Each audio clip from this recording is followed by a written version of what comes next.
Fans, it's my pleasure to be joined now by President and General Manager of the St. John Sea Dogs, Trevor Georgie, here to take a look back at the most recent trade period. Trevor, fairly quiet one, some moves made before Christmas, a little bit after Christmas. I want to start off with the departure of two veterans from the team who were here last year for the Memorial Cup run, Cam McDonald and Connor Trenholm, going to Gatineau and Moncton, respectively. Just your overall thoughts on those trades. Yeah, those are. Thanks for having me on, John. Those are two tough trades to make. Obviously, two really good young men that we won the cup with last year. A lot of leadership in both of them, and they're both unique trades, but with the same kind of outcome and what we're hoping to do there. So one with Cam McDonald, our feeling was that Cam, with his being drafted and with the season that he's having, the likelihood of him coming back next year was probably. It's not impossible, but certainly we didn't think it was probable. And so we thought, well, let's give him an opportunity to go try to win. And, we need to recuperate assets. So we're able to get a first round pick and a second round pick and potentially more depending how things work out here in the second half. And one of those picks is Gatineau's first. In 2024, which we look at and think will be a good draft pick, pretty high because they're all in this year. They have a great team, and this is their year. So that was really important to us to get those assets back, those picks back, and give Cam that opportunity. The second piece is with Connor. He's in a bit of a different situation because we expect to get Connor back next year. Connor, again, great young man, lots of leadership, wanted to stay. Same thing like Cam, wanted to stay here and be in St. John. But an opportunity for him to, play an important role on a team that is pushing forward in Moncton, and an opportunity for us to get, two second round draft picks. We, as an organization, we've had a good history of second round draft picks. I think Thomas Chabot, on the team right now, Peter Reynolds, Brady Burns, Charlie DeRush. So we have a good history with the second round draft picks, so they're quite valuable. So our chance to get those picks and recuperate some of those assets was too good to pass up. And Connor's brother actually played for the Moncton Wildcats, so it's fun to see him there and happy for him and happy for the family. And and for us, those assets are really important and looking as important pieces to look towards the future. Yeah, and it seems Cam has already had success in that Gatineau lineup, already racking up some points in the few games since being dealt there. Now, veterans being dealt at the trade deadline after going for a deep run like the team did last year in the Memorial Cup is to be expected, but there was a bit of a surprise addition to the team there at the end of the trade deadline with the signing of a familiar face to fans, Alex Drover, returning to the team. Yes, I think it's been a really interesting, taking a step back, a really interesting few months because typically on rebuilding teams, and we've been through them here in St. John. We ride that wave, and we know that cycle. By Christmas, a lot of the veteran players want to depart. They want new opportunities and want to challenge again for a championship. Our veterans all approached me, and when we had discussions with them, the coaching staff, and just chat about their future, they all said, "Hey, I don't want to go anywhere. We'd like to finish our careers here in St. John." And it's really nice to hear that from them. They have a tie to the city, a tie to the team, and the feeling's mutual. And with Connor and Cam, same situation. They want to stay here in St. John, finish their careers. But things evolve, and we think they had a good opportunity. The other piece, when you mentioned Alex Drover, this is a player that, we obviously traded for when he was in his 16-year-old year, played for the Sea Dogs. Heartbreaking having to trade him away to Rimouski, was to give him an opportunity at 18.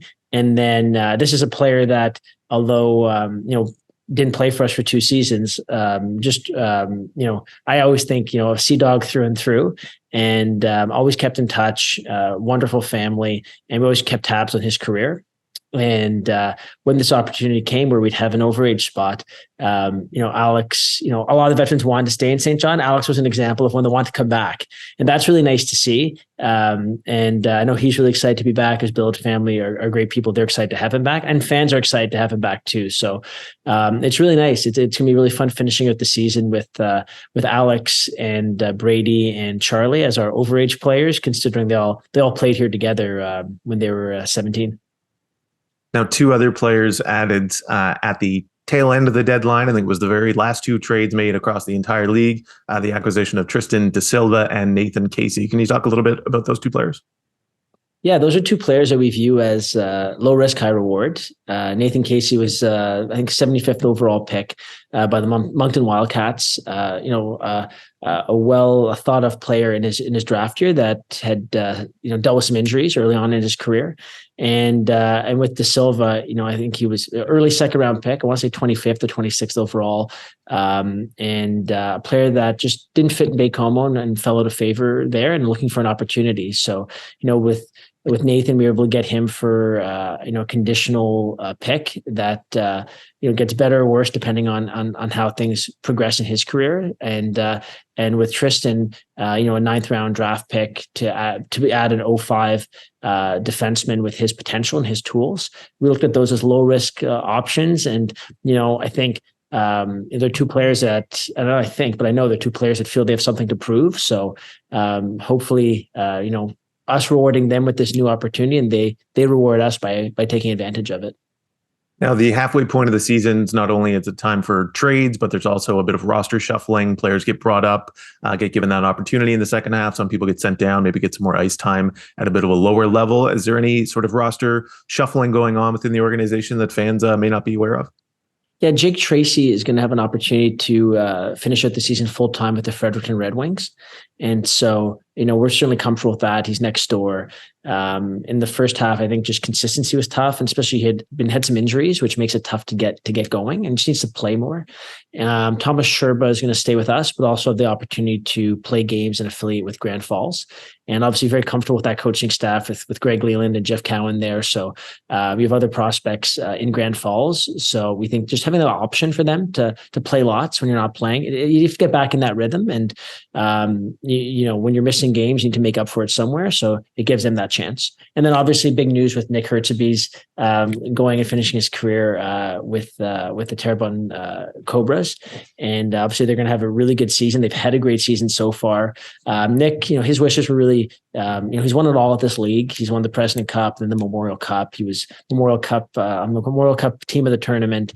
And for him, and priority was really getting close to home. He wanted to get close to home, and we wanted to find him that opportunity. And unfortunately, there wasn't that opportunity in the overage market, which was really crowded this year, especially with goaltenders. And but now he seems really happy, really settled, and he gets to continue his career close to home and challenge for another championship just at a different level.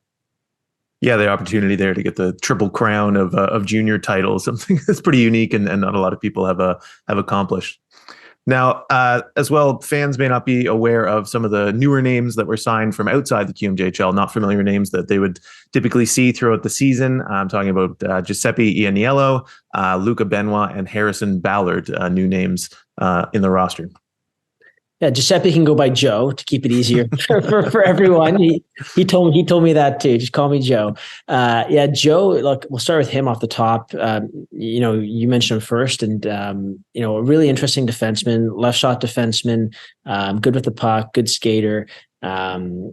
He was having a tremendous season in the CCHL. Got the nod to play for Team Canada East at the World Junior A Challenge. I think he was second in scoring for Team Canada at that tournament. He was top 5 in scoring, I think, for D-men at that tournament. Had been considering college options. This is something that certainly in speaking with him and the family, the CHL was not something that was they were considering. I know they'd spoken to a number of teams in the OHL and the QMJHL, including being drafted by Barrie, and there just wasn't that interest. But I think we have a good program here in St. John, and one that our fans can be really proud of.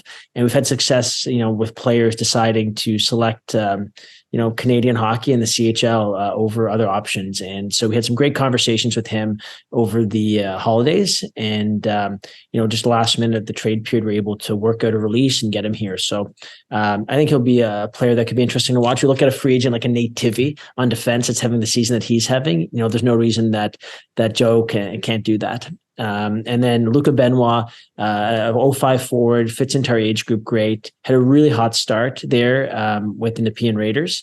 And again, one of those players that has garnered some college interest.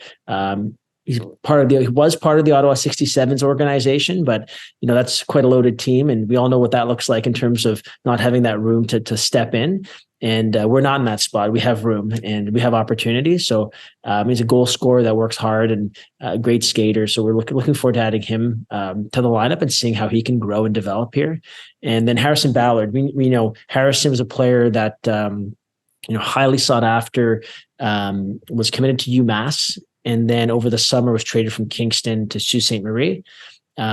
Not a great fit from it's our opinion of in terms of his role in Sault Ste. Marie, and again, it's just I think he went through some injuries that complicated things, and the Sioux was tremendous to work with. They offered him a second chance at the CHL for a fresh start, and Kyle Rafter, so if there was great to deal with, and we worked out a release for Harrison, and now he's here with us with a new opportunity in the queue. So, for all these players, and including the ones we acquired, it's like training camp. It's a chance for them to prove something. It's a chance for them to show they belong. It's a chance for them to show what they can bring to the table. And, I think it makes everyone better. Competition makes everyone better, and it's going to push our existing players as well. When you're rebuilding and you're not flush with draft picks, you need to be creative and put in work in different areas. And we're looking forward to see how they do here in the second half. Wrapping up our trade period talk, obviously a much more quiet trade period compared to last year's, blockbuster trade period, acquiring huge pizzas on the run to the Memorial Cup. And it seemed like, the other teams that were in the Memorial Cup kind of went through that same thing. I think of Hamilton, Edmonton, Shawinigan, now kind of, struggling a bit in this year after the Memorial Cup. Going through that same process of kind of going all in to punch their ticket to the championship.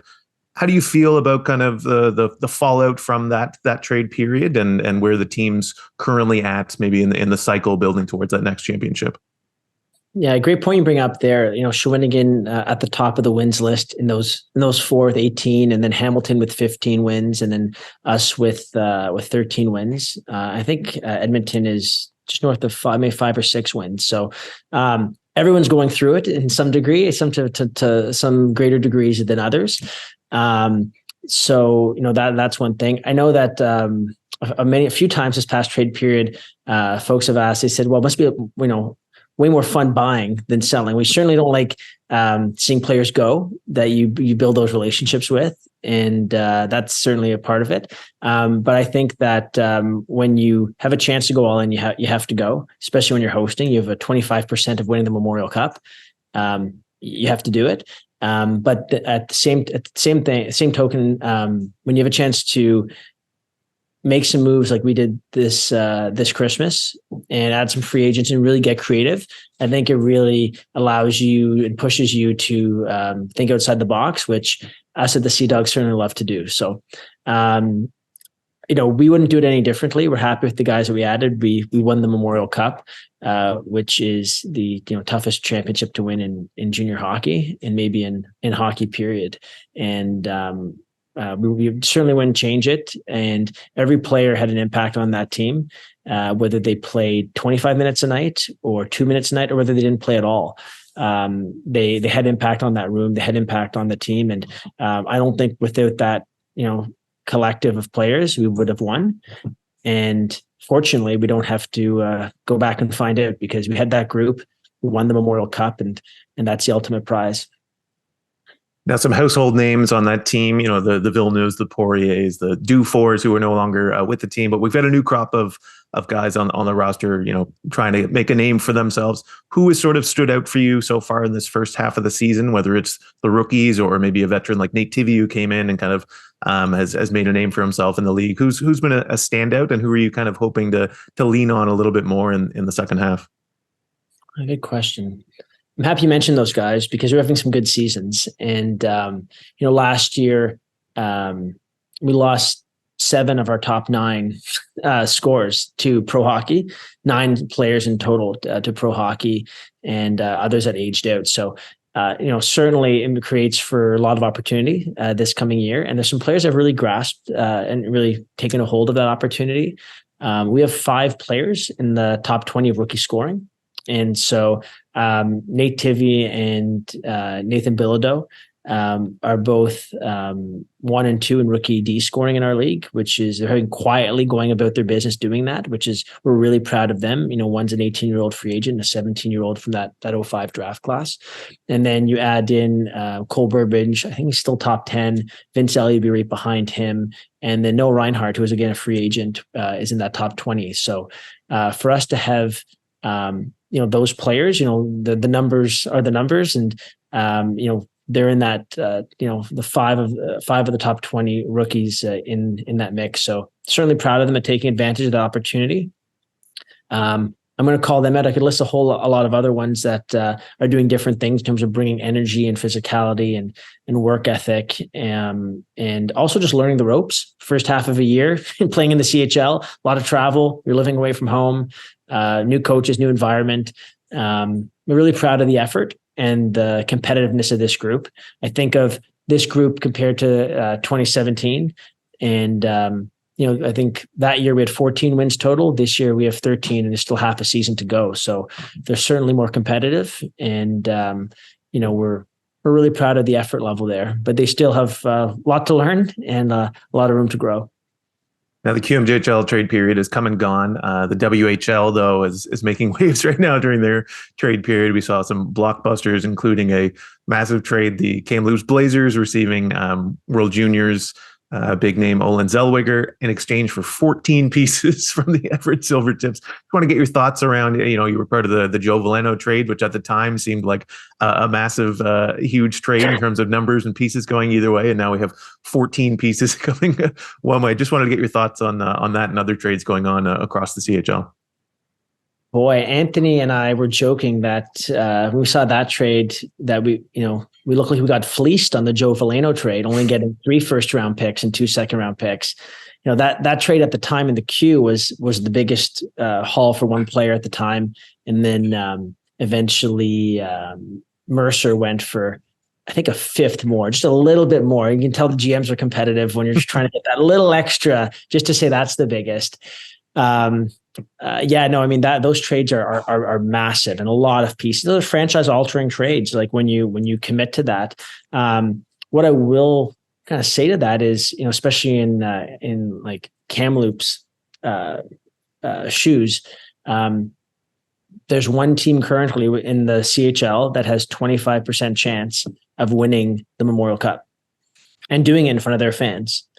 And so, when you have a 25% chance, a 1 in 4 chance of grabbing that trophy from the CHL president and hoisting it over your head, you have to give your team and you have to give your fan base on everything that you have no regrets. And certainly those Western Hockey League teams, there won't be any regrets for the team that wins, but there's certainly there's some big bets there, some really, really big bets. And it's going to be really exciting to watch. I look forward to watching that hockey and seeing who comes out on top. Most definitely. Now, putting on your president hat, taking off your GM hat for a moment. Yep. Pretty successful afternoon, I guess I should say, on New Year's Eve with the Spice Girls tribute band in place at TD Station. Great crowd, great game, tons of atmosphere going on. Anything coming up in the second half similar to that, maybe that fans can keep an eye out for? Yeah, that was great. Like that night was great. Tons of families out. The building was rocking. I think we were 14. There's 14 tickets left in the building. I think mostly singles.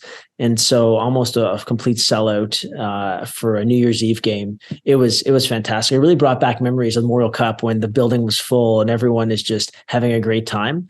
The wannabe, the Spice Girls tribute act did a great job. We loved seeing like the kids and dancing in the stands and families just having a really good time. And so that was a big success. So one of the things that we're working on right now, and that Andre Steven is leading with our team on the business side, is how do we capture the real kind of energy and feeling that Memorial Cup brought to the city for that 10-day/2-week period. And so Family Day long weekend in February. There's 3 Sea Dogs games, and we're going to do a one for all weekend. One for all was our theme from the Memorial Cup, and that one for all weekend will be 3 Sea Dogs games and a day of community events. And the main focus is on just bringing everybody together under one roof again. It's combining hockey with music. So we're working with a major Las Vegas promoter to bring in Elton John tribute act, Tina Turner tribute act, and Lady Gaga tribute act to perform here at TD Station.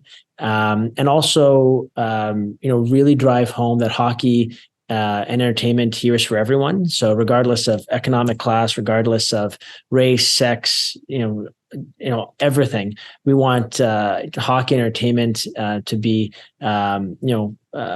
progressive and to be a real focus focus in the community, but something that everyone can enjoy. So we have a number of partners stepping up and on ticket distribution, making sure the building is rocking with tremendous events and a really inclusive environment. Some of the fun things, I look back,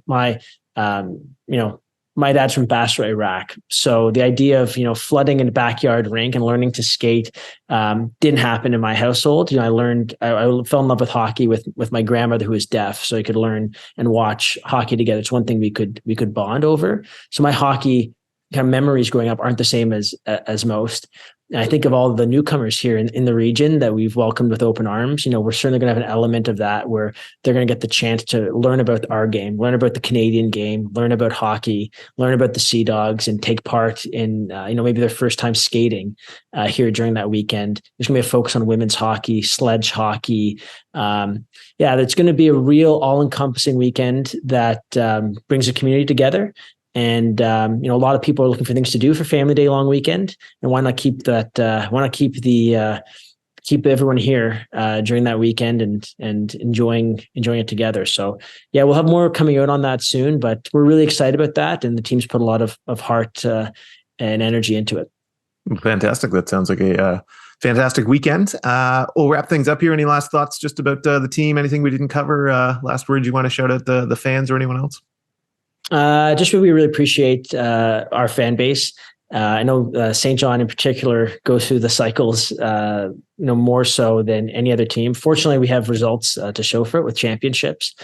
But I think that from 2012, that 5-year cycle, to 2017, and then 2017 to 2022, our fans are really smart. They know how this works. They've been through it, and what we've been really encouraged with is folks stopping me in the Pedway or in TD Station or around town.